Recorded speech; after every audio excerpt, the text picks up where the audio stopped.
حضرت علی کرم اللہ وجہ فرماتے ہیں کہ میں جب بھی نبی صلی اللہ علیہ وآلہ وسلم سے کوئی حدیث سنتا تھا تو اللہ تعالیٰ جسے چاہتا تھا مجھ سے اس سے فائدہ پہنچاتا تھا، اور جب کوئی دوسرا شخص مجھ سے نبی صلی اللہ علیہ وآلہ وسلم کی کوئی حدیث بیان کرتا تو میں اس پر قسم لیتا۔ جب وہ قسم کھا لیتا کہ یہ حدیث اس نے نبی صلی اللہ علیہ وآلہ وسلم سے ہی سنی ہے، تب کہیں جا کر میں اس کی بات کو سچا تسلیم کرتا تھا۔ مجھ سے حضرت ابو بکر صدیق رضی اللہ عنہ نے یہ حدیث بیان کی ہے، اور وہ یہ حدیث بیان کرنے میں سچے ہیں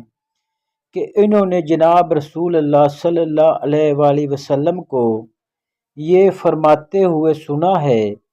کہ جو آدمی کوئی گناہ کر بیٹھے، پھر وضو کرے اور خوب اچھی طرح کرے، اس کے بعد 2 رکعت نماز پڑھے اور اللہ سے اس گناہ کی معافی مانگے تو اللہ تعالیٰ اس کے گناہ کو یقیناً معاف فرما دے گا۔ حدیث مبارکہ مسند احمد 2